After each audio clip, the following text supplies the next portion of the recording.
Update सबसे पहले पाने के लिए सब्सक्राइब करें योगेंद्र साहू ऑनलाइन क्लासेस को और पास के बेल आइकन पर क्लिक करें।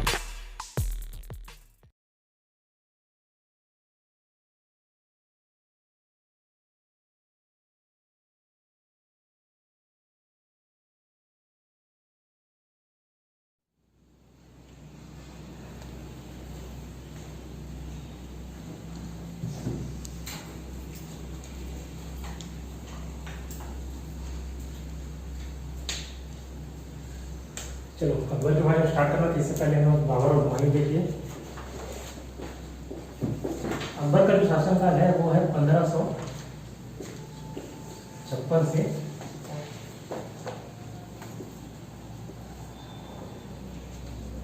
1605। ठीक है, अब लिखना मत, लिखने के लिए टाइम दूंगा, अभी सिर्फ सुनना और याद करना। ठीक, अकबर का 1556 से 1605। अब जितने भी शासक पढ़ोगे लाइन से, सबसे पहले ये देखना कि वो उपाधि क्या धारण किया था, बचपन का नाम क्या था, कोई और लोग उसको प्यार से क्या बुलाते थे या जिन्नावश क्या बुलाते थे। जब पद में बैठता है तो किस उपाधि के साथ वो पद में बैठते, तो ये सारे नाम याद रखना, तो रिलेट करते बनेगा। ठीक है, तो ये जो अकबर था वो जब गद्दी पर बैठता है तो किस नाम से बैठता है, तो जलालुद्दीन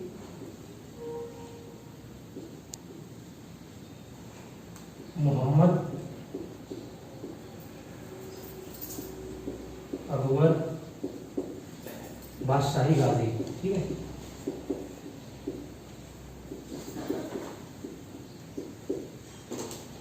तो जो अकबर है वो किस नाम से गद्दी पर बैठता है, जलालुद्दीन मोहम्मद अकबर बादशाही गाजी। ठीक है, अब इतना लंबा चौड़ा याद नहीं हो, प्रयास करना है कि पूरा याद करें, और नहीं हो तो जलालुद्दीन अकबर को याद रख लेना। ठीक है, जलालुद्दीन और किसी का नाम पड़ेगा इतिहास में, किसका? ठीक है, जलालुद्दीन मोहम्मद अकबर बादशाही गाजी। इसका राज्य, इसकी माता का नाम पहले देख लीजिए। इसकी माता का नाम था हमीदा बानो बेगम। ठीक है, हमीदा बानो, इसकी माता का नाम हमीदा बानो बेगम। पिता कौन था? पिता अकबर के पिता हमारे तो यार कितने पिता है, कितने पिता कल पढ़े ना, पिता हुमायूं। ठीक है, हुमायूं कर ले। ठीक है, तो इसके संरक्षक के बारे में बताया तो बैरम खान।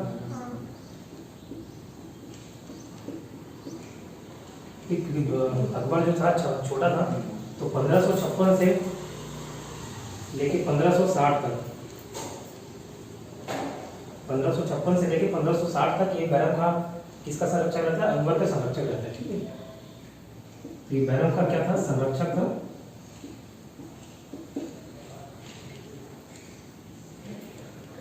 इसको क्या होता है, अब अकबर जब 13 साल का रहता है, सारे शासन प्रशासन पे बैरम खान कब्जा कर लेता है। छोटा उम्र का रहता है तो अकबर को क्या है, ज्यादा बोलने का मौका भी नहीं देता, उसको डांट भी देता था। तो जब तक अकबर 17 साल का नहीं हो जाता तब तक उस पर राज करते रहता कौन? बैरम खान। उसके नाम से ही अप्रत्यक्ष रूप से कौन? बैरम खान शासन कर रहा है। ठीक है, तो जब अकबर 17 साल का होता है, मतलब 4 साल बाद, 4 साल तक ये संरक्षक रहा। ठीक है, 1556 से 1560 तक। तो अकबर उसको तीर्थ यात्रा पे भेज देता है। ठीक है, जो मक्का है, मतलब मुस्लिमों का तीर्थ यात्रा, तो वहाँ तीर्थ यात्रा पे भेज देता है।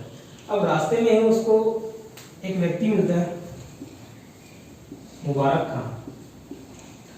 मुबारक खान उसको मार देता है। ठीक है, हत्या कर देता है। पाटन नामक जगह में, जगह याद मत रखना, फिर भी लिख देता हूँ, पाटन नामक जगह में मुबारक खान हत्या कर देता है। ठीक है, ये गुजरात में है क्या? ये गुजरात वाला पाटन है कि कहाँ वाला पाटन पता नहीं, क्योंकि तीर्थ यात्रा जाएगा तो गुजरात से होकर शायद ही गुजरेगा मेरे ख्याल से।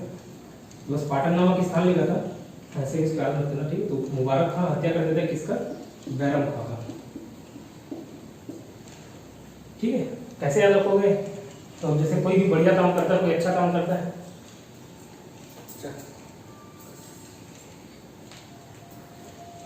तो अपन बधाई देते हैं, किसे बधाई हो, कोई तीर्थ यात्रा।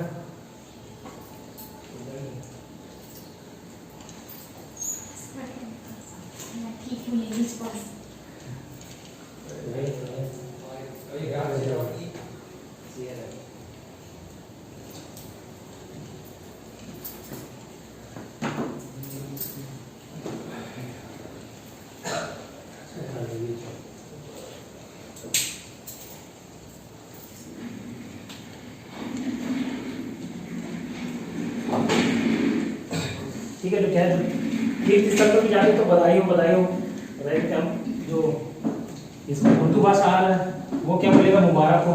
ठीक है, तो मुबारक हो से याद रखना मुबारक खां। तो जो बैरम खां की हत्या कौन करता है, मुबारक खां। अभी किसने करता है हत्या, 1556 में पानीपत की लड़ाई लड़ा था। ठीक है, किसके बीच में था, अकबर और हुमायूं के। तो बैरम खां उसमें लड़ता है, तो इब्राहिम लोधी को मारता है। तो इब्राहिम लोधी का मित्र रहता है कौन, मुबारक खां। ठीक है, तो मेरे मित्र को मार दिया था कि बहुत दिन से बदले लेने के तलाश में रहता है, उसको अकेला दिख जाता है बैरम खां, कोई सेना वाले के साथ रहता नहीं है, तो अकेले दिख देता, मुबारक खां उसको मार देता है। ठीक है, याद रहेगा।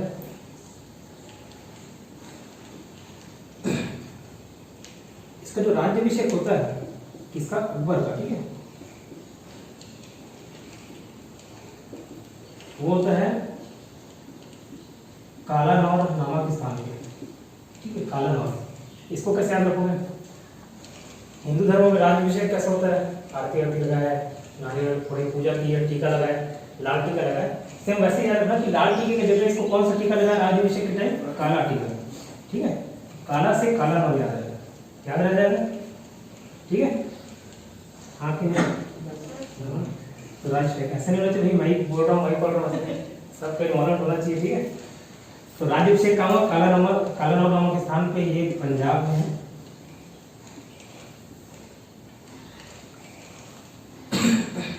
ठीक है, इतना चीज याद क्या क्या पता है।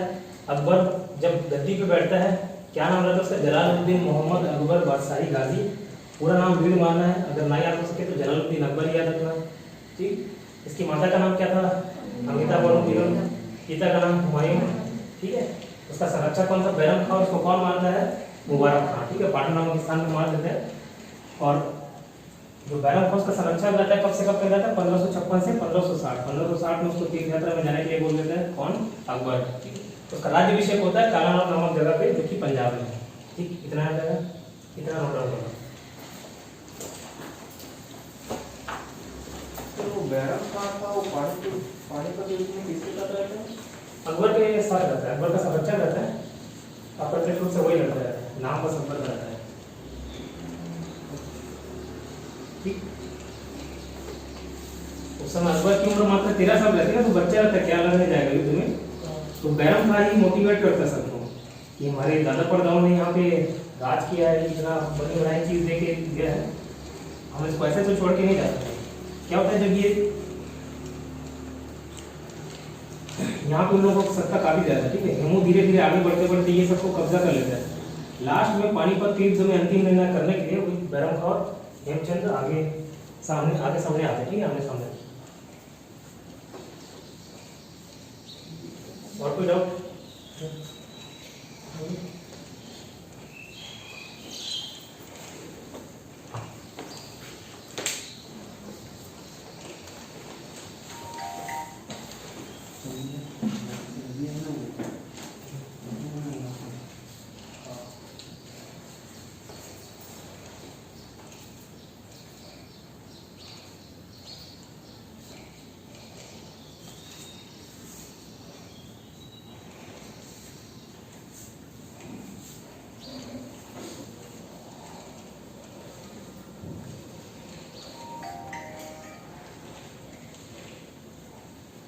ब्लूटूथ ऑफ कर देना, कनेक्ट किया है।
ठीक है, लिखिए।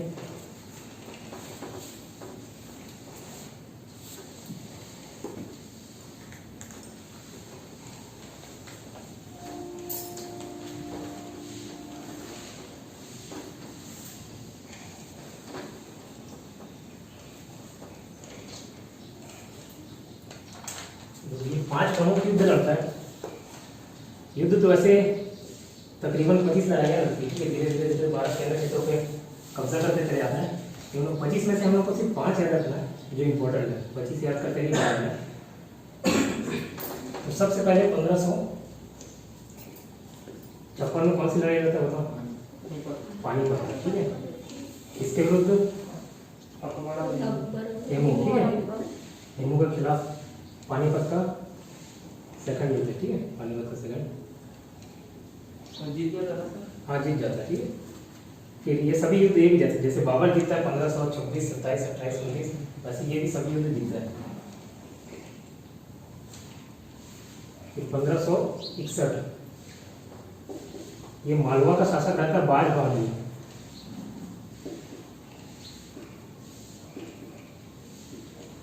ये मालवा का शासक बाज बहादुर रहता है, तो 1561 में मालवा को जीतता है, ठीक है। मालवा कहाँ पे पड़ेगा? तो ये भारत का तो कुछ गुजरात का हिस्सा, कुछ राजस्थान का, कुछ एमपी का हिस्सा, ये वाले क्षेत्रों को मालवा बोलते हैं। मालवा का पठार सुने कभी? ठीक है, ज्योग्राफी में देखोगे कि बेसिक लिखना नहीं, मालवा गुजरात, राजस्थान और एमपी के कुछ कुछ क्षेत्रों को मिलाकर पड़ता है, ठीक है। पानीपत हरियाणा में है, ठीक है। तो मालवा का शासक कौन रहता है? बाज बहादुर। झगड़ा होने के कारण था इसकी अकबर के सेना नायक को इसकी बीवी रहती है रूपमती, उसकी सुंदरता से वो प्रभावित हो जाता है। तो फिर मेन रीजन मालवा पे आक्रमण करने का रूपमती रहती है, ठीक है। इसको नहीं लिखोगे तो भी चल जाएगा। उसके बाद 1576 में हल्दी घाटी का युद्ध,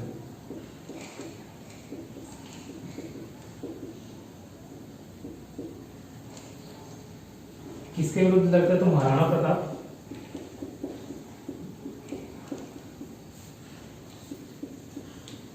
वर्सेस अकबर। अकबर खुद इस युद्ध में नहीं आया था, मान सिंह को भेजता है। इस युद्ध के बारे में थोड़ा सा एक्सप्लेनेशन दे देता हूँ। हल्दी घाटी का युद्ध महाराणा प्रताप और अकबर के बीच होता है, ठीक है। अकबर का सेनापति रहता है मान सिंह, मतलब मुस्लिम राजा का सेनापति रहता है मान सिंह, और जो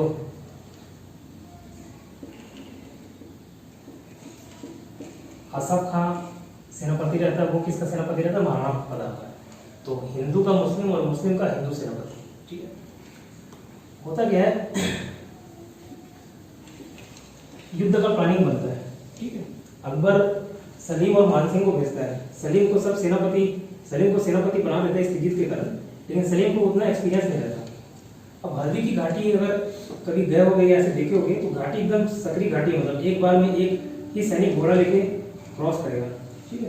तो जो महाराणा प्रताप है सबसे पहले आधे से ज्यादा सैनिक को वहीं हल्दी घाटी में मार देता है, ठीक है। उसके बाद जब ये लोग मैदानी क्षेत्र में पहुंचते हैं तो 3 दिन तक युद्ध होता है। 2 दिन तक जो महाराणा प्रताप है वो लोग भारी पड़ते हैं। तीसरे दिन क्या होता है, तो वो लोग उसके किले में पहुंचाने में कामयाब रहते हैं, ठीक है, ऊंचे पहाड़ी में चढ़ाने में कामयाब रहते हैं। तो तीसरे दिन उन लोगों का हालत पस्त हो जाता है, किसका? महाराणा प्रताप का। तो तीसरे दिन और अंतिम दिन जो महाराणा प्रताप का घोड़ा है चेतक पे सवार होता है, ये याद रखना, चेतक उसके घोड़े का नाम था। कविता भी बना शायद चेतक के ऊपर। चेतक को बोलते हैं मान सिंह, जो है अपने बॉडीगार्ड के साथ ऐसे सराउंडिंग के बीच में प्रोटेक्टेड खड़े रहते हैं, ठीक है। अब हारते देखते हैं युद्ध, तो महाराणा प्रताप क्या बोलते हैं चेतक को, तू कैसे भी मेरे को इधर अंदर पहुंचा दे, ठीक है। उसका घोड़ा बहुत बात मानता था, उसको अंदर पहुंचा दे। चेतक स्पीड से उसको सबको तोड़ते हुए ले जाता है। मान सिंह बैठे रहता है हाथी पे और ये रहता है घोड़े पे। अपना घोड़ा हाथी पे कुदा देता है, ठीक है। तो भाला पे क्यों मारता है? मान सिंह को ना लग के उसके महावत को लग जाता है, ठीक है। महावत मतलब जो हाथी चलाता है उसको लग जाता है, लेकिन जो चेतक था, मतलब जो महाराणा प्रताप का घोड़ा था, उसका एक पैर हाथी के सूंड में बने तलवार से कट जाता है, ठीक है। तो फिर तुरंत सब अब सीधा मान सिंह पर अटैक होगी, आसपास के सब बॉडीगार्ड आ जाते हैं, महाराणा प्रताप पे हमला कर देते हैं। महाराणा प्रताप तुरंत घायल हो जाता है, घायल होकर घोड़े में ही पड़ जाता है। उसका चेतक फिर क्या करता है, वहां से युद्ध स्थल से अपने मालिक को बचाने के लिए वहां से भाग जाता है। इस प्रकार इसमें हल्दीघाटी युद्ध में किसी की निर्णायक हार की जीत तो नहीं हुई, लेकिन अगर ऐसे देखा जाए तो एक प्रकार से महाराणा प्रताप की हार हो जाती है और अकबर की जीत हो जाती है। बाकी कोई इसमें राजा माना नहीं जाता। अकबर की तरफ से कौन लड़ रहा होता है? मान सिंह, मतलब मान सिंह उसका नेतृत्व कर रहा होता है, ठीक है। और आसफ खान किधर रहता है? किसके तरफ से? तो महाराणा प्रताप की तरफ से, ठीक। उसके बाद युद्ध लड़ता है 1600 में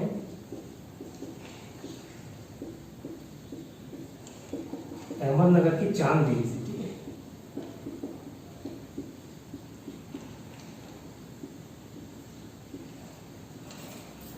महाराणा प्रताप के बाद अच्छा टक्कर देने वाली एक चांद बीवी थी, महिला थी। शुरू में इसको अकबर हल्के में ले लेता, महिला है, ज्यादा कुछ कर नहीं पाएगी, लेकिन अकबर को मुंह पर हरा देती वो, आखिरी में धोखेबाजी से हार जाती है। तो 1600 में अहमदनगर पे जीत हासिल करता है। वहाँ की शासिका कौन रहती है? चांद बीवी, ठीक है। यार 1601 में इसका अंतिम अभियान रहता है। अंतिम अभियान होता है असीरगढ़ का किला। असीरगढ़ का किला, असीरगढ़ का किला, इसका शासक रहता है यहाँ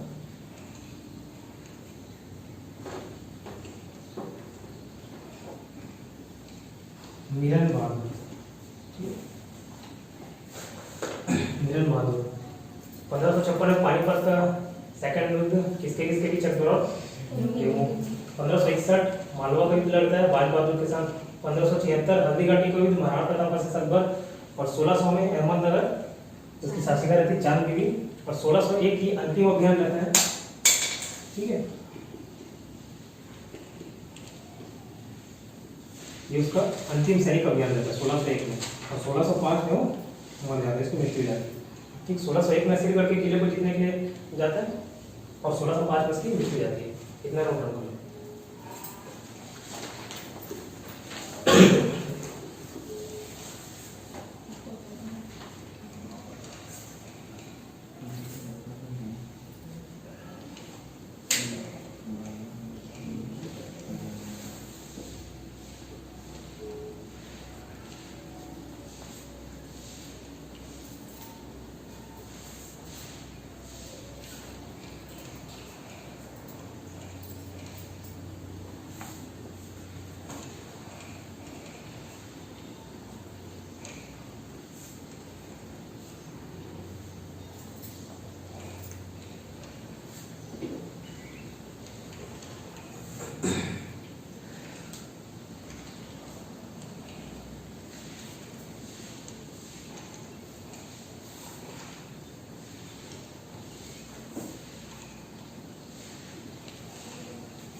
अकबर के दरबार में 9 रत्न रहते हैं, पहले भी सुने होंगे, बचपन में पढ़े होंगे, ठीक है। 9 रत्न, 9 रत्न के 9 रत्नों को हम लोग को याद करना है। उसके याद रखने का ठीक है देखो, 9 रत्न याद रखने का ठीक बता रहा हूँ। ATM याद रखना। अब जैसे कहीं बाहर खाने पीने गए, ठीक है, कैश नहीं तो अपन ATM कार्ड का यूज़ करते हैं, ठीक है। अब कोई कपल गए तो कपल में ज़्यादातर पेमेंट कौन करता है? BF करता है कि GF करती है? BF, ठीक है। एक्सेप्शन तो नहीं है ना, GF वाले कोई, ठीक है। तो ATM कार्ड यूज़ करेगा और कौन यूज़ कर रहा है? BF, ठीक है। तो एटीएम स्क्वायर है, मतलब एटीएम 2 बार यूज होगा, और बीएफ में एफ 2 बार आएगा, ठीक है। सबसे पहले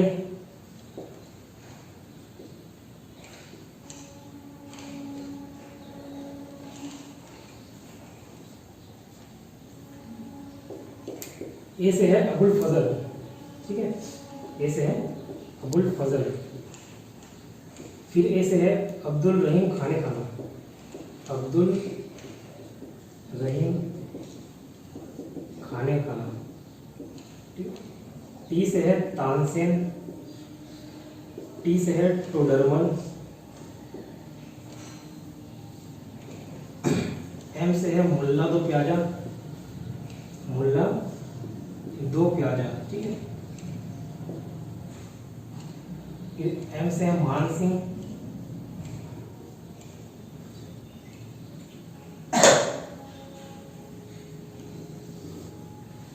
एटीएम। फिर आपका बी से है बीरबल, एफ से है फैजी, और फिर एफ से है फकीर,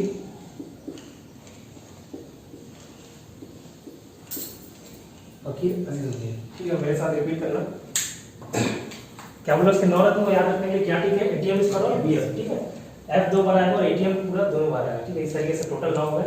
ए से है अबुल फजल, ठीक है, अब्दुल नहीं है, अबुल फजल, ठीक है। फिर ए से है, ये है अब्दुल, ये है अबुल। फिर ए से है अब्दुल रहीम खाने खाना, ठीक है, अब्दुल रहीम खाने खाना। टी से तानसेन, फिर टी से टोडरमल, ठीक है। एम से मुल्ला दो प्याजा, फिर एम से मान सिंह, ठीक है।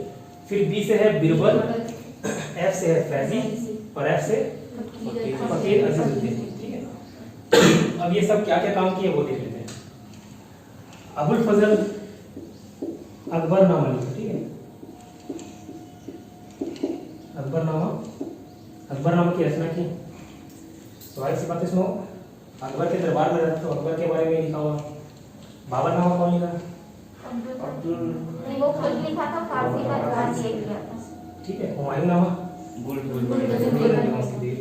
सॉरी बहन लिखी, ठीक है। अब अकबरनामा कौन लिखता है? तो अबुल फजल लिखता है, ठीक है। तो इसमें कंफ्यूज नहीं होना। जहाँ पे भी कंफ्यूजन हो सारी चीज को एक जगह लिख लेना। जैसे याद करते करते कंफ्यूज हो कि यार वो खुद लिखा है कि उसकी बहन लिखी कि भाई लिखा, तो एक जगह उस चीज को लिख लिया करो, ठीक है। उससे याद रखने में आसानी होती है, ठीक है। अबुल फजल अकबरनामा ग्रंथ लिखता है। पंचतंत्र एक बहुत फेमस किताब है, सुने होंगे पंचतंत्र। इसका फारसी में अनुवाद करवाता है, फारसी भाषा में अनुवाद करवाता है। किस नाम से? तो अनवर एस सादात, ठीक है। इस नाम से फारसी भाषा में अनुवाद है। अकबरनामा लिखा, पंचतंत्र का फारसी भाषा में अनवर एस सादात नाम से अनुवाद करवाता है।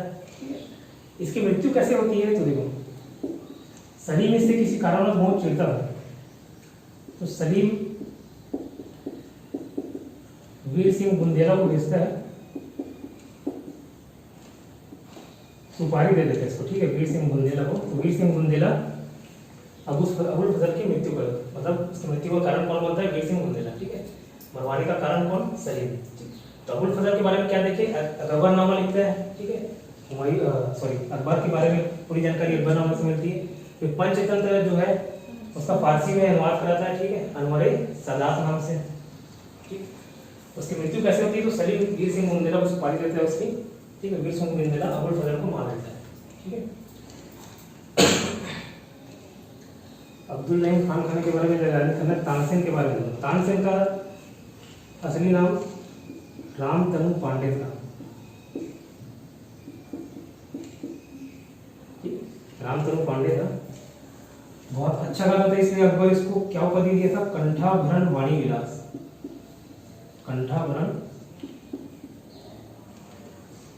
वाणी विलास, ठीक है। स्पेलिंग देख लेना, कंठाभरण वाणी विलास, ठीक है। तानसेन का असली नाम रामतनु पांडे, और उसको अकबर क्या उपाधि देता है? कंठाभरण वाणी विलास, ठीक है। इसकी रचना हम लोग को याद करनी, क्या क्या रचना है इसकी? तो सारी चीजें मियाँ से है ना, मियाँ से 3 किताब है इसकी। मियाँ की तोड़ी, मियाँ का मल्हार और मियाँ का सारंग। तो ये 3 अलग अलग बुक है, इसी में लिख दिया मियाँ की तोड़ी, मियाँ का मल्हार, मियाँ का सारंग। तो मियाँ याद रख लेना, मियाँ से स्टार्टिंग जितने बुक होंगे सब किसके हैं, तानसेन के। ठीक है, तो रामधनु पांडे उसका असली नाम, कंठाभरण वाणी विलास उसको अकबर उपाधि दिया था, मियाँ की तोड़ी, मियाँ का मल्हार और मियाँ का सारंग, ये 3 रचनाएं हैं उसकी।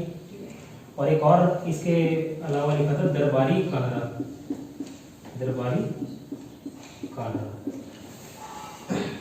ठीक है, क्या देखे, रामधनु पांडे उसका असली नाम, कंठाभरण वाणी विलास अकबर ने दिया, मियाँ की तोड़ी, मियाँ का मल्हार, मियाँ का सारंग उसकी रचना है, और एक दरबारी कान्हा। ठीक है, तो ये 4 उसकी रचना याद रखना। नेक्स्ट है टीसे टोडरमल। टोडरमल के बारे में एक ही चीज याद रखना है, 1580 में तहसाला बंदोबस्त लागू किया। ठीक है,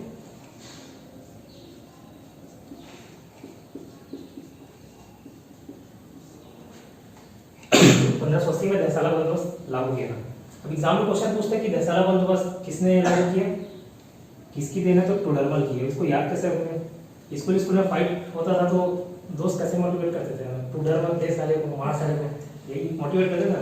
तो तू डर मत से टोडरमल और दे साले को से दे साला। ठीक है, दे साला या दे साला। ठीक है, तू डर मत से टोडरमल और दे साले को से दे साला। तो दहसाला बंदोबस्त का श्रेय किसको जाता है, टोडरमल को। ठीक है, यहाँ तक किसी डाउट कोई समस्या है यहाँ तक नहीं?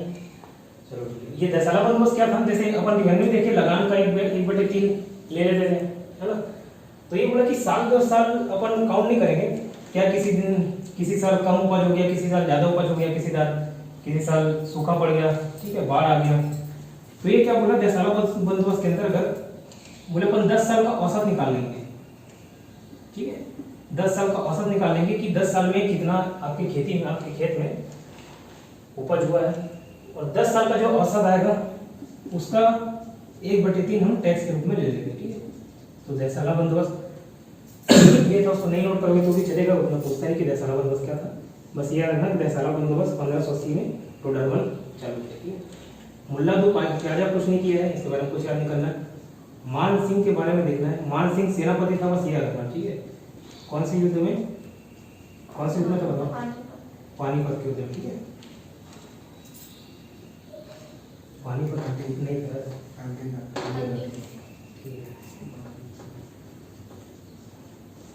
ठीक, हल्दी घाटी के युद्ध में था मान सिंह सेनापति। उसके बाद नेक्स्ट देखते हैं बीरबल।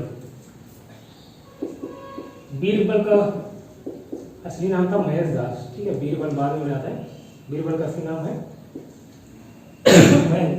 महेश दास। ठीक है, इसकी मृत्यु कैसे होती थी, इसकी मृत्यु एक जगह विद्रोह जाती है, यूसुफ जाई जाती। ठीक है, यूसुफ जाई जाती, इन लोग विद्रोह कर देते हैं। जो बीरबल था वो दिमागी रूप से बहुत सक्षम था, इंटेलिजेंट था। ठीक है, पॉलिटिकल स्ट्रेटेजी उसको आते थे, कि अकबर का सलाहकार भी था, नवरत्न में शामिल था, लेकिन उसको लड़ने की कला नहीं आती थी। ठीक है, मतलब एक कहना चाहिए कि जो सैन्य नेतृत्व है वो नहीं कर पाता था, लेकिन अकबर बीरबल को भेजने की गलती कर देते, तो अकबर की गलती के कारण बीरबल मारा जाता है। ठीक है, तो यूसुफ जाई जाति के विद्रोह को दबाने के दौरान बीरबल की मृत्यु जाती है। यूसुफ जाई जाति और कहीं पढ़ा हुआ याद आ रहा है, बाबर 1519 में जो सबसे पहले भारत का आक्रमण करता है, यूसुफ जाई जाति के विद्रोह करता है। फैजी के बारे में याद करना है, सिर्फ फैजी था, वो था राजकवि, फैजी राजकवि था, कहते हैं राजपुरोहित, जो फैमिली डॉक्टर, फैमिली पोएट। ठीक है, तो ऐसे ही वो राजकवि था। फिर फकीर अजीजुद्दीन के बारे में भी कुछ याद नहीं रखना है। ये तो फिर से रिपीट कर रहा हूँ, नवरत्न इसके बारे में कौन कौन, एटीएम, बी से याद रखना, ए से अबुल फजल, पीरे से अबुल खान, टी से तानसेन, फिर टी से टोडरमल, एम से फिर एम से मानसिंह, बी से बीरबल, एफ से फैजी है ना, फैजी है, और एफ से फकीर अजीज। ठीक है, तो ये उसके 9 रत्न थे। अबुल फजल के बारे में क्या बताया कि अकबर ने रचना किया, पंचतंत्र जो था उसको फारसी भाषा में अनवर ए सादात नाम से अनुवाद कराया। इसकी मृत्यु कैसे होती, तो सलीम वीर सिंह बुंदेला को बोल देता है उसको मारने के लिए, तो वीर सिंह बुंदेला अबुल फजल की हत्या कर देता है। सलीम कौन रहता है? कौन? सलीम अकबर का बेटा रहता है, जहांगीर।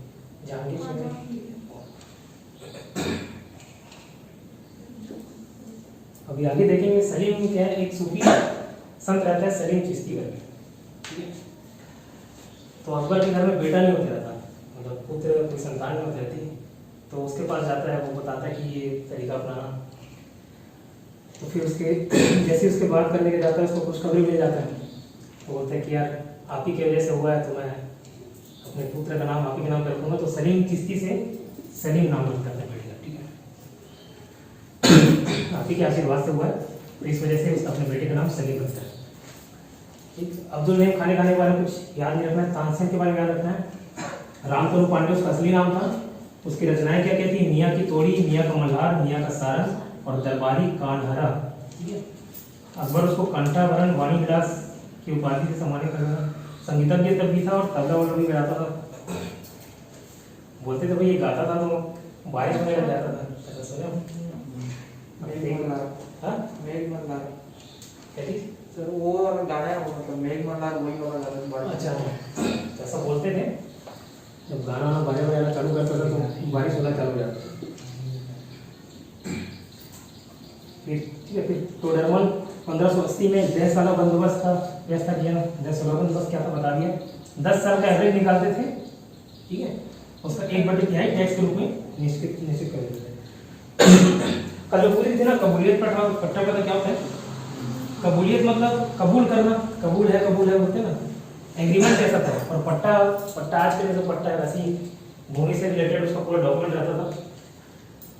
उसमें एग्रीमेंट करते थे जो लैंड ओनर है और वो जो राज्य की तरफ से जो भी प्रतिनिधि है कि उसका जो लैंड का जो डिविजनल डिटेल है उसमें इतना उपज होता होगा और इतने उपज का वो इतना टैक्स देगा। तो वो कबूल जो कबूलियत करता थी वही था कि कबूल करता था कि ठीक है मुझे कबूल है कि मैं इतना टैक्स दूंगा, तो कबूलियत का पट्टा पता होता। फिर मुल्ला दो प्याजा के बारे में कुछ याद नहीं रखना। फिर मान सिंह सेनापति था हल्दीघाटी के युद्ध में। फिर बीरबल के बारे में देखते। बीरबल का बचपन का नाम क्या था? महेश दास। कैसे मृत्यु जब हो जाती है इसको? यूसुफ जाए जाती विद्रोह को दबाने में। फैजी कौन रहता है? फैजी राज कवि रहता है। बस फैजी के बारे में इतना याद रखना, फैजी राज कवि रहता है। और फिर एक और ऐसे फकीर अजीजुद्दीन, ठीक। तो ये नवरत्न आपको याद होना चाहिए। इसके अलावा 2 चित्रकार भी रहते हैं, 2 नवरत्न में शामिल नहीं रहते, 2 चित्रकार अलग से याद रहते हैं ना। चित्र मतलब पेंटिंग, ठीक है। कपड़े में पेंटिंग वगैरह करके उसको धोने की जरूरत पड़ती है। एक एडवर्टाइजमेंट बस 10 रुपये किसी वस्तु का आता है ना एडवर्टाइजमेंट, ठीक है। तो वही चित्रकारी से याद रखना, बस 10 रुपये। तो बस और 10, तो 10 से है दसवन, बस से है बसावन। ये चित्रकारी याद रखना, पेंटिंग बस 10 रुपये, तो बस से है बसावन, 10 से है दसवन, ठीक है। तो ये 9 हमारे जो नवरत्न है वो याद करना है और ये 2, ठीक है। इसको लिख लो और इतना याद कर लो। सर अकबर का असली नाम क्या? अकबर का नाम अकबर ही था। वो जब गद्दी पे बैठते तब जलालुद्दीन मोहम्मद अकबर बादशाही का सब उपाधि से बैठते थे। अकबर का नाम अकबर ही था।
सर बहुत ना एक ही जैसे बनाते हैं। कौन सा?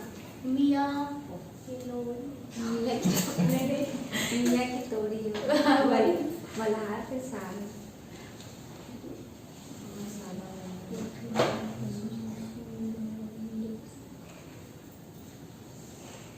सुने लगा उसके बाद भूल जाता है जैसे।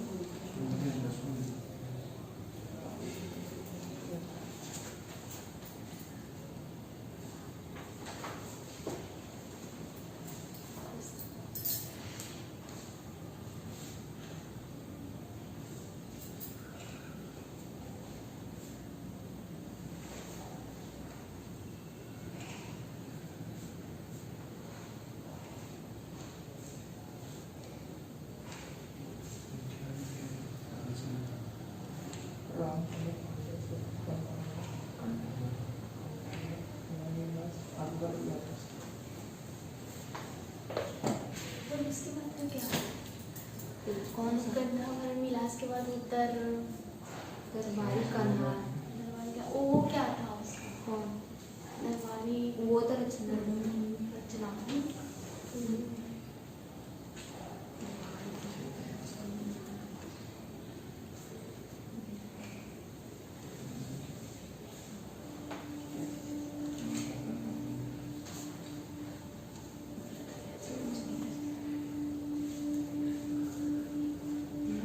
महेश क्या है? खुदा वो महेश की बात है। महेश दास।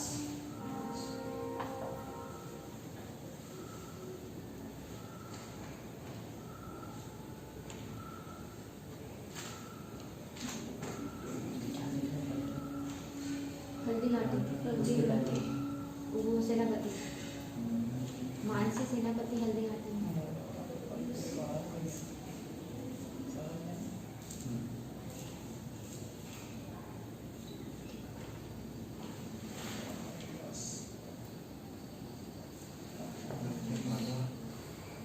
इन लोगों का नाम वाम नहीं पता।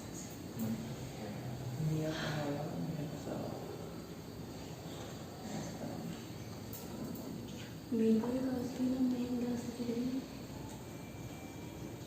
सर का मुंह बड़ा खराब। मैं बोलूँगी मैं सोचती हूँ ना मेरे को सेम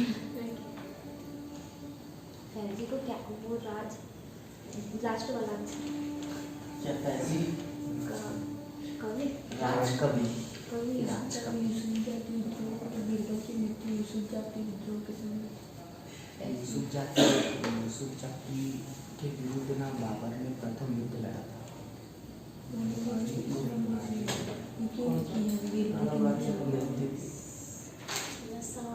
क्या बसावन लास्ट में चित्रकारी क्या है? दसावन यूसुफ बसावन। सॉरी बसावन है। बसावन है। ये क्या है हेमलता? कौन सा? ये यूसुफ जाति विद्रोह। वो मृत्यु हुई ना निर्बंध की वो मृत्यु हुई ना उसको रोक विद्रोह को रोक जो भी लड़ाई करने भेजते वहाँ पे उनको तो आता नहीं तो वही समझते हैं बीरबल। मतलब बीरबल की मृत्यु हुई यूसुफ जाने वाले में। उससे जाती फिर लड़ने गए थे तब अच्छा।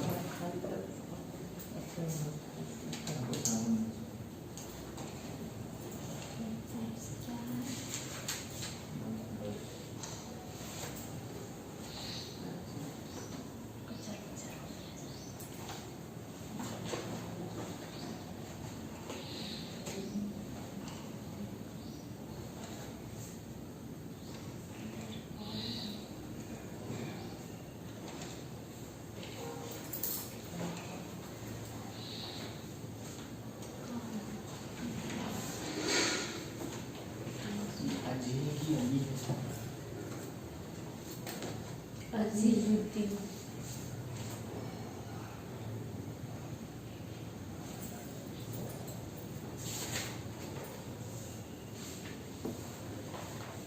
इसका कुछ इधर फकीर अजीजुद्दीन का फिर दो चीज का था।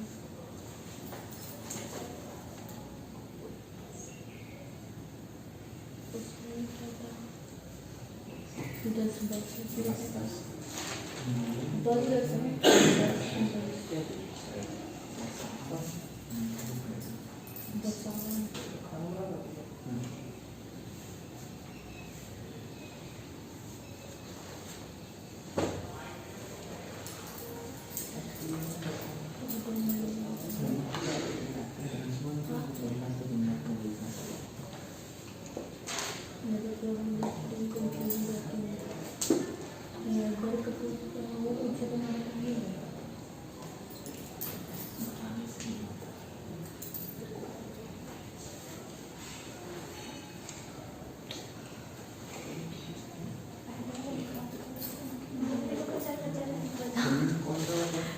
उस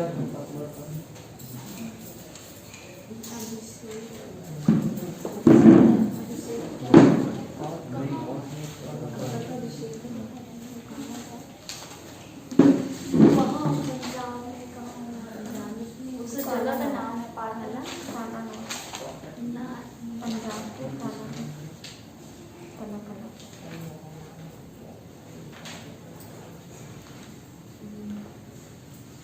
काला कला कला कला सलीम वाले लिखा है ऊपर में मृत्यु पंजाब में है ना। इसको क्या लिखे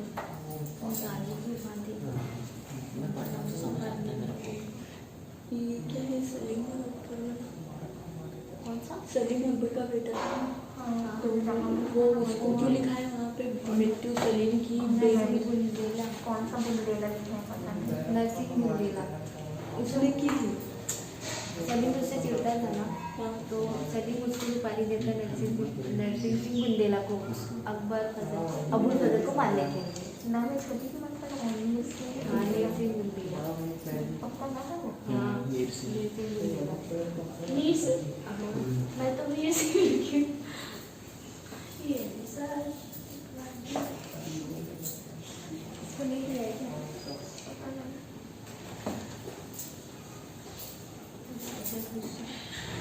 एक बार और बता सलीम वाला बेटा उसका सलीम का सलीम अकबर का बेटा था। हाँ वो उससे चिढ़ता था अबुल फजल से, तो उसको सुपारी देता है नरसिंह बुंदेला को, उसको मारने के लिए, और वो मारता है उसको। ऐसे मेरे समझ ही नहीं आ मेरे रहा। को भी नहीं समझ आ और रहा। फिर कौन अकबर मरता का है? बेटा सलीम है, अकबर का बेटा सलीम, ठीक और है। सलीम चिढ़ता था उससे सलीम अबुल फजल चिढ़ता से, था। दुश्मनी था उसका अबुल फजल से। सलीम अबुल से चिढ़ता था। हम्म, फिर वो सुपारी देता मारने के लिए किसको?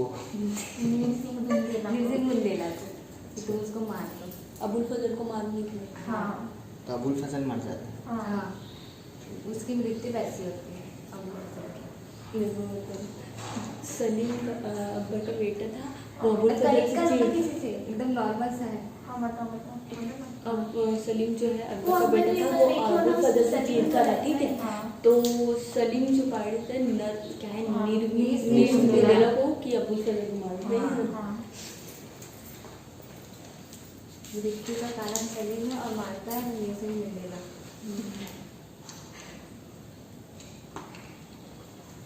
अच्छा सब लोग कितने बजे आते हो? मैं जल्दी आ जाती हूँ, बताओ मैं घर का काम थोड़ा और मैं तो और सबसे जल्दी मैं आओ, आपसे एक ही जल्दी टाइम में आओ, आऊँ। मतलब थोड़ा से है ना, इतने बजे पहुँच जाए सभी ऐसे वाला।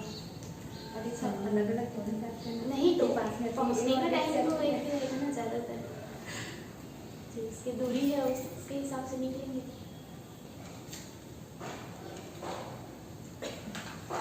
पढ़ के रखने वाले हैं क्या?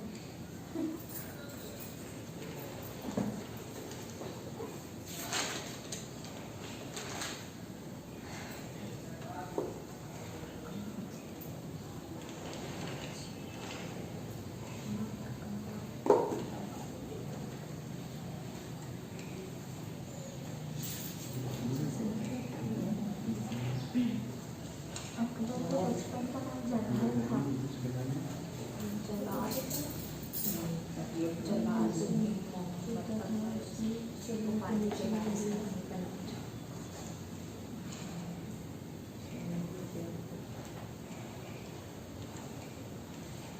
बैरम खान को कौन मारा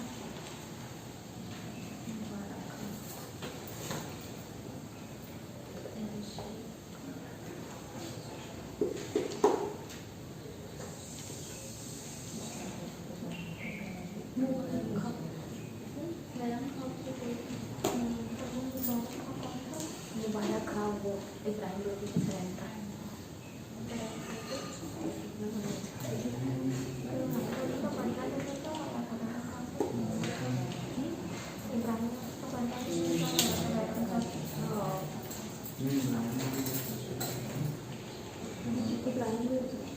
इब्राहिम लोधी के साथ तो बाबर भी लड़ा था ना उसके बेटे से, उसके बेटे से बाबर ने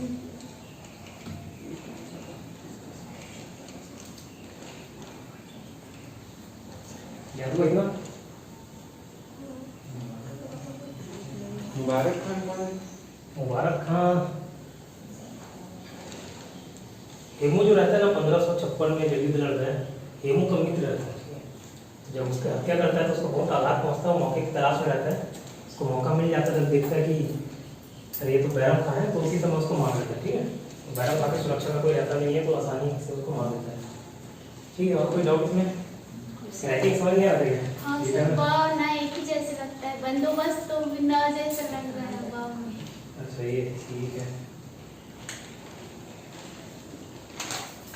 बाय डिफॉल्ट ऐसे ही हो गया राइटिंग।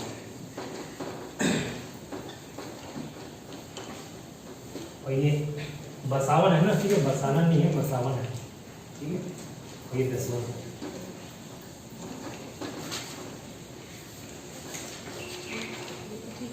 बताइए मैडम, ए से क्या कर रहा? देख के नहीं बताना ना, कॉपी पर बताइए। इस याद नहीं हो इसका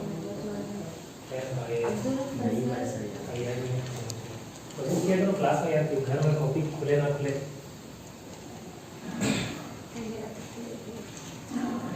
कुछ इम्पोर्टेंट चीज देख रहे थे कितनी ग्राम। देखो डेट याद करने में थोड़ा सा दिक्कत होता है, ज़्यादा ईयर याद करना चाहो ना तो थोड़ा सा कंफ्यूजन क्रिएट होता है, फिर भी कोशिश करता हूँ याद रहेगा।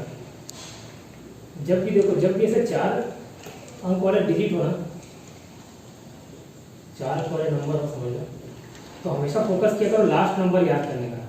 पहला प्राथमिकता है कि लास्ट नंबर याद करने का, और अगर लास्ट नहीं है तो जो लास्ट के दोनों, उसके बाद बाकी है। ठीक है, तो इसका पूरा 1562 में फोकस करना 2 पे याद, तो वो याद रह जाती चीज़।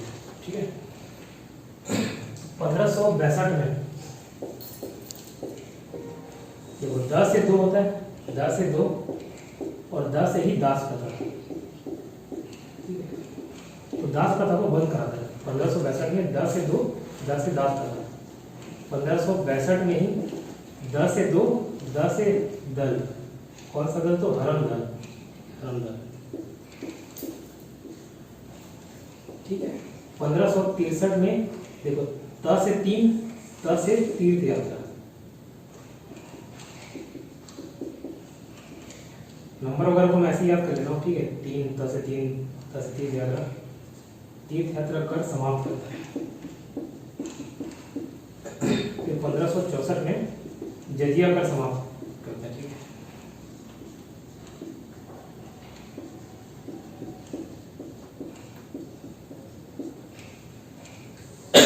क्या बोला? 1562 में 10 से 2, 10 से दास प्रथा। तो दास प्रथा का अंत करता है। दास प्रथा क्या है? गुलामों की पहले और मतलब दास प्रथा प्रचलित थी। जैसे गुलाम होते हैं ना, अपने गुलाम कर लिया, अगर जीवन भर उसकी सेवा देगा जब तक नहीं मर जाता, तो वैसे ही दास प्रथा है, गुलाम प्रथा एक ही मतलब है। ठीक है, दास प्रथा को बंद करा दिया, बोला कि ये सिस्टम गलत है, हर जगह चलता था। तो अकबर बोला कि नहीं, ये चीज़ गुलामी पर बर्दाश्त नहीं करेंगे। ठीक है, स्वतंत्रता हर व्यक्ति का अधिकार है, तो ये दास प्रथा को बंद करा दिया। कब बंद करा? 1562 में। 10 से 2, 10 से दास बताया। हरम दल से मुक्ति। हरम दल मतलब क्या होता है? हरम मतलब अगर उर्दू भाषा में देखा जाए तो उसका मतलब होता है पवित्र स्थान। ठीक है, या महिलाएं जहाँ रहती हैं, तो हरम दल मतलब जो महिलाओं के स्थान जहाँ किसी का प्रवेश वगैरह वर्जित रहता है। मतलब हरम दल में ज़्यादातर जैसे कोई राजा है, उसकी बहुत सारी वाइफ रहती थी, तो सब हरम दल में रहते थे, जहाँ बाकी और किसी को भी ज़्यादा नहीं होता था जाने का, सिवाय राजा के। तो हरम दल से मुक्ति ले लेता है। ठीक है, मतलब वहाँ उनका जो हरम दल के कुछ सदस्य रहते हैं जो अकबर के डिसीजन के बदले अपना डिसीजन सुनाते रहते हैं। ठीक है, तो ये 1562 में यहाँ से मुक्ति पा लेते हैं। तो 1562 के पहले का शासनकाल पेटीकोट शासन कहलाता था, मतलब महिलाओं का उसमें वर्चस्व था। ठीक है, तो हरम दल से 1562 में मुक्ति ले लेता है। ठीक है, 1563 10 से 3, 10 से तीर्थ यात्रा कर समाप्त कर देता है। अब जैसे एक बार बीरबल के साथ घूमते रहता है, देखते हैं कि ये लोग टैक्स पटा रहे हैं, क्या चीज़ का टैक्स आ रहा है। तो बिरबल बताते हैं कि लोग तीर्थ यात्रा जाते हैं, तो वो पूछते हैं कि कैसा तीर्थ यात्रा, तो बताते हैं हिंदू धर्म में अलग अलग इधर उधर प्लेस तीर्थ यात्रा करते हैं। तो बोलते हैं यार भगवान के दर्शन के लिए ही हम लोग टैक्स ले लेंगे, तो ऐसे तो हम हतोत्साहित कर रहे हैं उसको, और जबकि प्रोत्साहित करना चाहिए। तो बोला कि टैक्स को समाप्त करो। तो आधे लोग तो टैक्स की डर से नहीं जाते, तो तीर्थ यात्रा कर समाप्त कर दिया, ठीक है। तो 1564 में जजिया कर समाप्त किया। जजिया कर क्या होता था बताया था? ब्राह्मणों का लगना नहीं, ब्राह्मणों पे नहीं, गैर मुसलमानों पे लगता था। जो फिरोज शाह तुगलक था वो ब्राह्मणों पे भी जजिया लगा दिया, तो ब्राह्मणों को छूट मिला हुआ था, ठीक है। तो गैर मुस्लिम पे लगा हुआ था, गैर मुसलमानों पे जो लगने वाला टैक्स था, गैर मुसलमानों व्यक्ति में, अगर मुस्लिम नहीं हो मतलब कोई से भी धर्म के हो, अगर गैर मुस्लिम तो क्या लगेगा, जजिया कर उनके ऊपर लगता था, ठीक है। जो फिरोज शाह तुगलक था वो ब्राह्मणों पे जजिया पे लगा, तो गैर मुसलमानों पे जो लगने वाला कर था वो जजिया करता। इतना चार्ज क्या हुआ, क्या बताया, 1565 में 2 से 10 का था, 2 से 10 मतलब भरम दल से मुक्ति लिया, ठीक है। इससे पहले का शासन क्या बोला जाता था? पेटीकोट शासन, ठीक है। इससे पहले का शासन पेटीकोट शासन कहलाता था, लिख लेना ना, 1500 से पहले का पेटीकोट शासन। 1563 में तीर्थ यात्रा कर समाप्त किया, 1564 में जजिया कर समाप्त किया। आगे सर जजिया कर क्या होता है? जजिया कर जैसे मुसलमान है ना, आमतौर पे मुस्लिम धर्म में कन्वर्ट करने के लिए एक प्रकार से लोग आते थे समझ लो, मतलब आप गैर मुस्लिम हो तो आपको टैक्स लगेगा, तो जो गरीब है या मुस्लिम में कन्वर्ट हो जाते हैं कम से कम टैक्स तो नहीं देना पड़ेगा, तो इस तरीके से गैर मुसलमानों पे टैक्स लगाते थे, जो मुस्लिम नहीं रहते थे उन पर टैक्स लगाते थे, तो वो था जजिया कर। क्लियर हुआ? और सर ज़कात ज़कात मुसलमानों पे लगा, ठीक है, मुसलमानों पे लगने वाला टैक्स था। क्या था, लूट का था, ठीक है। और एक खराज वगैरह टैक्स है, तो आगे हम लोग देख लेंगे उसको, ठीक है। तो जजिया का क्या था, गैर मुसलमानों पे लगने वाला टैक्स। तो 1571 में फतेहपुर सिकरी का,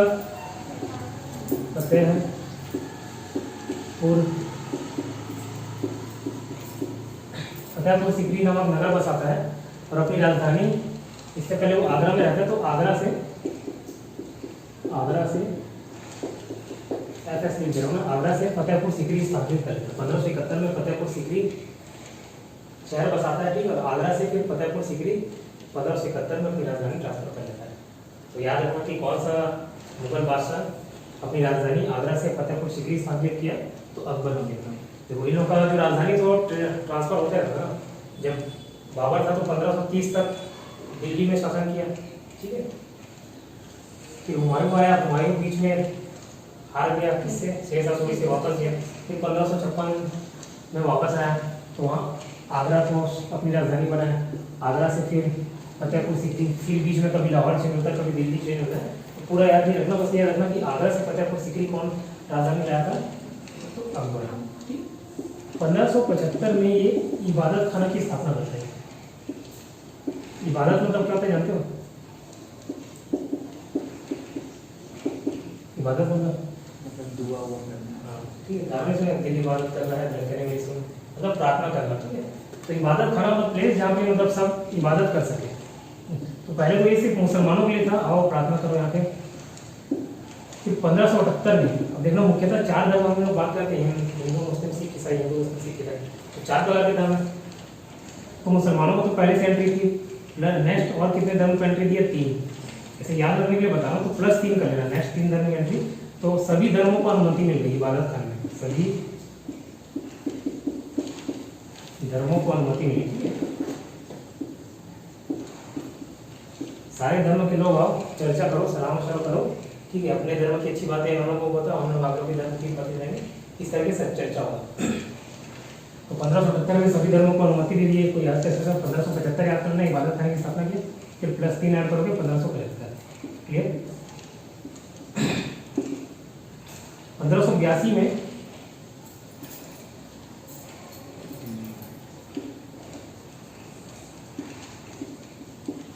दीन-ए इलाही धर्म की स्थापना की है।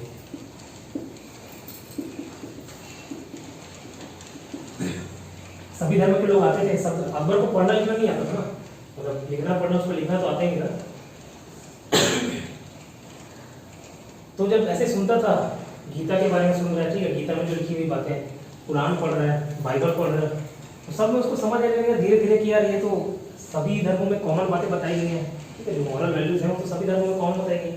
तो बोला कि सब धर्मों का कुछ कुछ अच्छी अच्छी बातें लिया, और जो चलो कुप्रथा थी जो अपना रहे थे, जो अच्छी बातें नहीं लगी किसी धर्म में उसको एक्सक्लूड कर दिया, बाकी सब धर्मों को मिला के अब एक अपना नया धर्म चला दिया, दीन इलाही नाम से नया धर्म चलाया। ठीक है, इसको अपनाने वाला हिंदू शासक कौन था? तो एक बीरबल, फर्स्ट, अंतिम और प्रथम।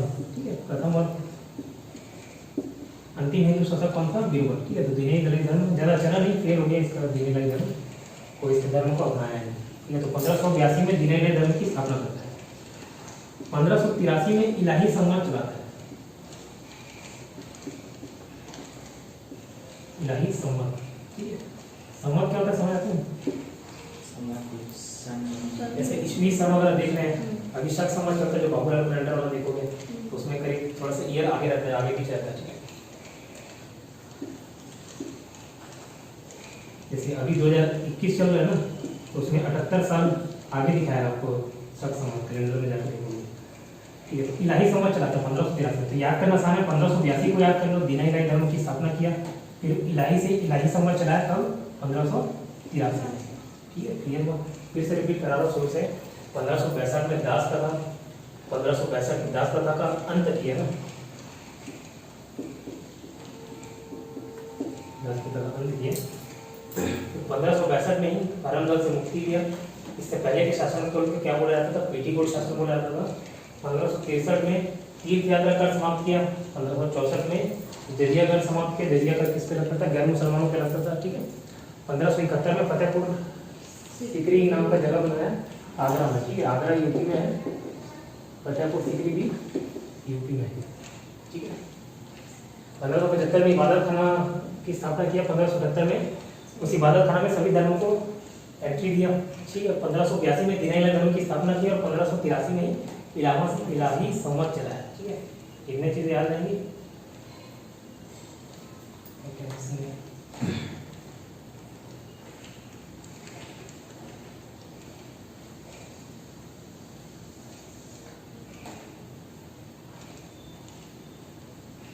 इतना याद रखना, इसको नोट डाउन करिए। इबादत खाना क्या है?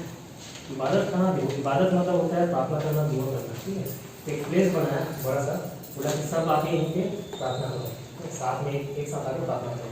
फिर बाद में वो कितने साल बाद, 3 साल बाद सभी धर्मों को बोल देते हैं जो अपना प्रार्थना करना है वो प्रार्थना करो, लेकिन आके यहीं पे करो। तो क्या है कि सब धर्मों के एक साथ मिलना जुलना होगा। वैसे भी जब धार्मिक मतलब जो अकबर थे वो तो मुस्लिम थे और भारत में हिंदू लोग ज़्यादा थे, तो क्या कहीं ना कहीं वो सुलह करने का प्रयास करते। इससे पहले जितने भी शासक थे, बैरम खां हो गया जो संरक्षक था, वाद विवाद बैरम खां के साथ इसीलिए, ठीक है, क्योंकि वो क्या लड़ाई झगड़े करके सब राज्यों को जीतना चाहता था। अकबर बोला कि लड़ाई झगड़ा करके कितने सैनिकों को मारेंगे, ठीक है, कितना ही सैनिक मारेंगे और कितने सैनिकों को मारेंगे। तो धीरे धीरे वो शादी के माध्यम से, सुलह के माध्यम से, ये सब माध्यम से वो राज्य को विस्तार करना चाहती है। उसके लिए उसको नए नए धर्मों के बारे में भी जानना पड़ेगा, हिंदू धर्म के बारे में।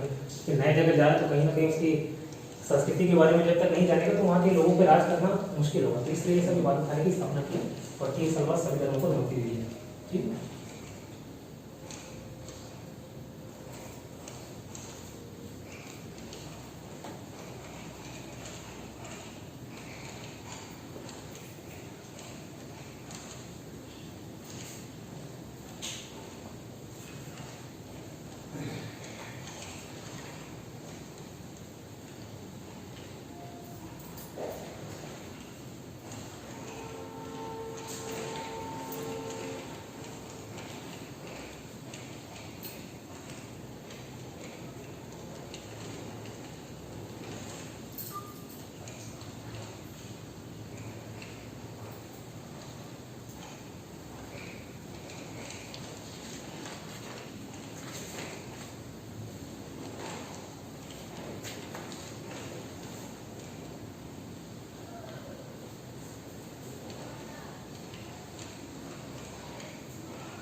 ये नाम से वो बना रहा था। दोनों की याद हुआ। सर ये वाला बताओ तो थोड़ा सा, दीन इलाही धर्म की स्थापना क्या बताया उसका? इन्हें धर्म क्या किया, सभी धर्मों से अच्छी अच्छी बातें उठाया, जो चीज़ें उसको अच्छी लगी कि ये बताना चाहिए। जो कॉमन चीज़ हो गई, लगभग हर धर्म में जैसे पढ़ोगे ना, गीता पुराण में कभी पढ़ के देखोगे, हर चीज़ों में हर सिचुएशन के लिए एक ही चीज़ बताया गया है। कुछ चीज़ें कभी कॉमन चीज़ बताऊंगा जो बाइबल पुराण और गीता में दिए हो, तो उस चीज़ को ना पढ़ के क्या है, भड़काने वाले सब कुछ चीज़ें को बताकर उसका गलत इंटरप्रिटेशन करके झगड़ा लड़ाई करा देते हैं। तो वही सब चीज़ से क्या किया, वो सब चीज़ों से अच्छी अच्छी कॉमन बातें निकाला, है ना, और एक नया धर्म, अपना ही धर्म चालू कर दिया, दीन इलाही। ठीक है, तो एक धर्म की स्थापना, जैसे हिंदू धर्म, इंग्लिश धर्म, वैसे जैसे क्रिश्चियन धर्म होगी, वैसे ही दीन इलाही धर्म की स्थापना की गई। ठीक, ये ठीक है सर। बताओ 1562 में क्या हुआ? दास प्रथा। फिर और क्या हुआ? 1563 में तीर्थ यात्रा। ठीक है, 1564 में जजिया कर, 1571 में ठीक है, 1572 में कुछ नहीं हुआ। 1575 में इबादत खाने की स्थापना की। 1578 में क्या किया? 1582 विनय लेकर। 1583 इलाही समाज चलाया, और 1585 में लिख लेना, एक लाहौर राजधानी सम्मिलित कर लेते, लाहौर। ठीक है, इसको भी नोट कर लेना, बाद में 1585 में लाहौर स्थानांतरित करता है। ठीक है, राजधानी चलो का दिल्ली, लाहौर और फतेहपुर सीकरी, ये सब में घूमते फिरते रहते हैं। तो इतना याद हुआ। तो जो ट्रिक को याद रखना, ज़्यादा एकदम ट्रिक पे फोकस नहीं करना, नहीं तो हमारा लेवल को बस उसी पे रिलाई करना चालू कर देते हैं। तो जब बार बार पढ़ोगे ना, तो डायरेक्ट याद होने लग जाता है कि 1562 में दास प्रथा था, तो एक उंगली पकड़ाने के लिए है। ठीक है, बस हेल्प करने के लिए। तो ट्रिक का यूज़ केवल वहीं तक करना, एकदम उसी पर डिपेंडेंट नहीं होना है। अब किसी किसी लोगों को कुछ कुछ उपाधि देते हैं, उपाधि देख लेते हैं। 1585 लाहौर लिख लेंगे, लाहौर राजधानी सम्मिलित करता है।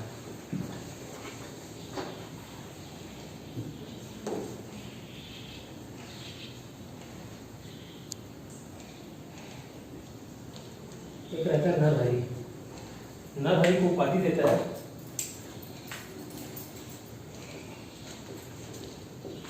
नरहरि। ठीक है, नरहरि को उपाधि देता है महापात्र। महापात्र आपका डॉक्टर है, सुनो। महापात्र अभी ये करोगे? नहीं, मुंबई चलेगा। तो महापात्र से याद करना। ठीक है, नरहरि महापात्र।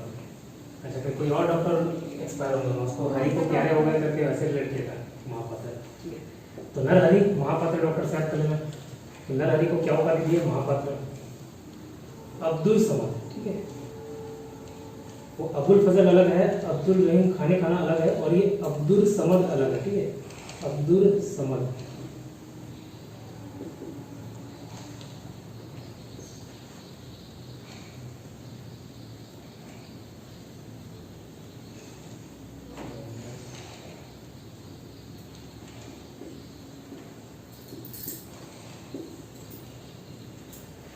अब्दुल समद को उपाधि देता है शीरी कलम का। ठीक है, शीरी कलम का। और जो मोहम्मद हुसैन कश्मीरी रहता है, उसको जड़ी कलम को उपाधि देता है। ठीक है, जड़ी कलम का।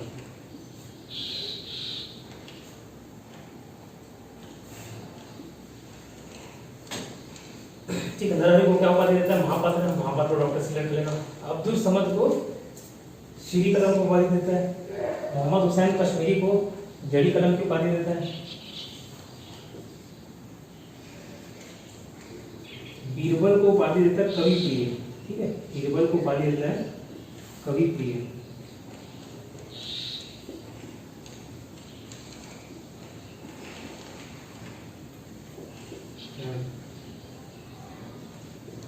तानसेन को क्या उपाधि दी रहता है, बताओ? कंठा कंठा वाली कंठाभरण वाणी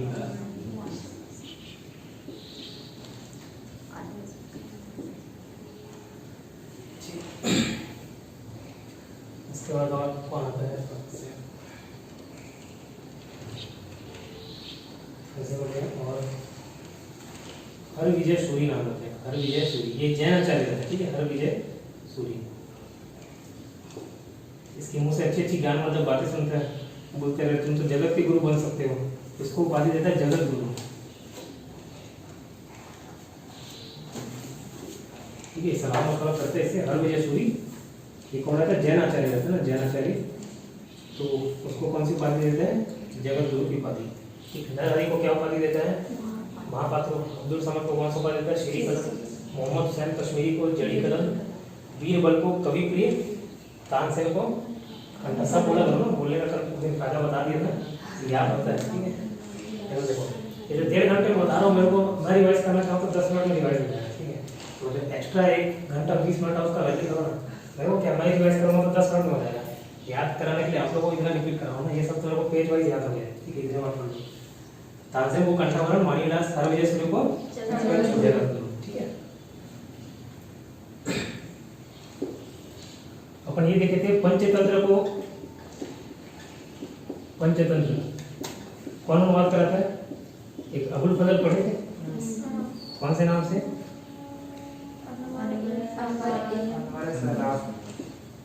अनवर सादात, ठीक है। ये फारसी भाषा में कराता है।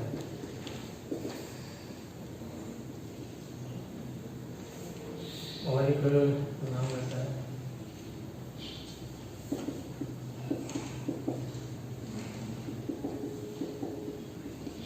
यार ए दानिश, ठीक है। यार ए दानिश नाम से अनुवाद कराता है कौन?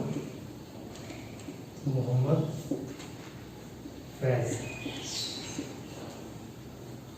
वो फैजी अलग और ये फैज अलग है, ठीक है। मोहम्मद फैज यार ए दानिश नाम से अनुवाद कराता है। ये कौन से भाषा में करवा रहा था भूल जा रहा हूँ, एक बार देख के इसको लिखना, ठीक है, नोट करना। अबुल फजल अनवर सादात नाम से कराता, पूछता है पंचतंत्र का अनुवाद अबुल फजल ने किस नाम से कराया? तो यार ए दानिश भी दे रहा है ऑप्शन में और अनवर सादात भी दे रहा है। अनवर सादात नाम से अबुल फजल कराता है और पंचतंत्र उसी किताब को मोहम्मद फैज किस नाम से कराता है? फैज हो गया। ये यार दानिश, फैज और फैजी दोनों अलग अलग पर्सन है, ठीक है, कंफ्यूज नहीं होना। तो फैज किस नाम से कराता है? यार दानिश, ठीक है। जब भी जैसे बड़ा नाम रहता है, ठीक है, 2-3 लंबा नाम रहता है, तो कोशिश किया करो उसका सरनेम याद हो जाए। एग्जाम में देता तो शॉर्ट निकनेम नहीं दे देता। जैसे अबुल फजल है तो हमेशा अबुल बस नहीं दे देगा, ठीक है। अबुल फजल दिया है तो अगर अबुल फजल नाम याद रखने में दिक्कत हो रहा है तो फजल नाम को याद रखना, ठीक है। अबुल को स्किप नहीं करना, रीड मारना, और रीड मारते तो याद हो जाता है। बाकी लग रहा है कि बहुत सारे नाम हो गए, जैसे मोहम्मद हुसैन कश्मीरी, तो कश्मीरी को बस याद कर लो, ठीक है। तो इस तरीके से तो वैसे रीड पूरा मारना है, लेकिन अगर दिक्कत ज़्यादा याद करने में तो लास्ट वर्ड को याद कर लेगा, ठीक है। कितना नोट कर लो ना, सभी को पढ़ी है।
सूरी है, यूरी नहीं, सूरी है।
एक एक्स्ट्रा याद लिख लेना, भगवान दास को अमीर उल उमरा की उपाधि देते हैं।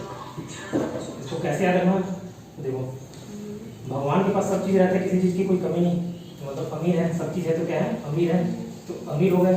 तो भगवान क्या रहते हैं, अमर रहते हैं, अमर मतलब उम्र उनकी ज़्यादा है, तो अमीर उल उमरा, ठीक है, याद रहेगा। भगवान दास कैसे बोला, भगवान अमीर है और उनकी उम्र भी ज़्यादा रहती है, मतलब अमर रहती है, तो भगवान दास का अमीर, उसको क्या उपाधि मिला था, अमीर उल उमरा, ठीक है, ये भी ऐड कर लेना। ओके, लिखिए।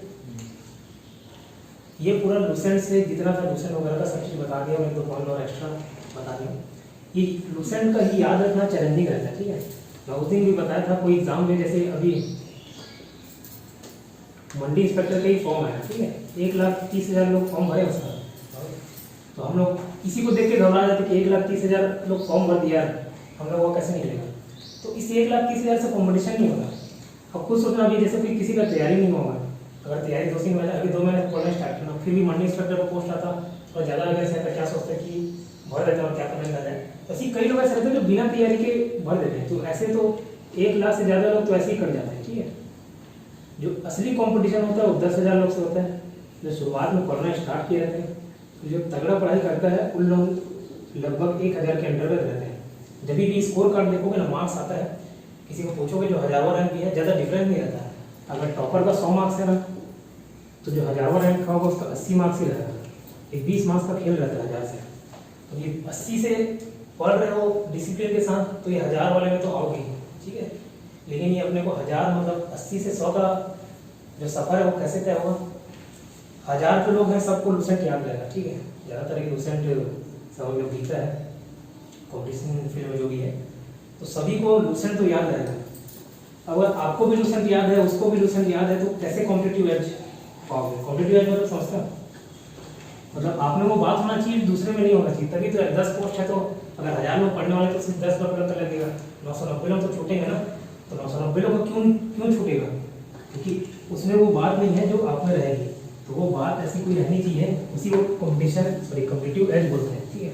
तो कॉम्पिटिटिव एज कैसे आएगा, एक तो सबसे पहले बात लुसेंट याद करने में ही बहुत मतलब यही एक चैलेंजिंग काम है। तो अगर आपको लुसेंट याद है, मतलब आप उन 1000 लोगों में आते हो, 1,30,000 में से 1000 लोगों में आप भी शामिल हो कि आप 1000 लोगों को टक्कर दे दो, ठीक है। अब लुसेंट के अलावा कुछ भी एक्स्ट्रा पॉइंट दिखा दूंगा जो शायद एग्जाम में अभी तक आया नहीं है और आने की संभावना है, तो वो याद कर लोगे तो फिर समझो कि उससे बाहर अगर आया तो किसी से नहीं बनेगा, ठीक है। आपसे नहीं बनना मतलब किसी से नहीं बनेगा। तो अपने को कॉम्पिटिटिव एज पाना है। तो हर एक जो टॉपिक के बाद में मैं कुछ ऐसे क्वेश्चन लिखा दूंगा, अलग से पॉइंट नोट करा दूंगा जो एग्जाम में आया नहीं है या इंपॉर्टेंट है या लुसेंट वगैरह में नहीं दिया हुआ है, तो इस तरीके से आपको कॉम्पिटिटिव एज मिलेगा, ठीक है। इतना याद कर लो, 10 मिनट समय पानी भी गिर रहा है।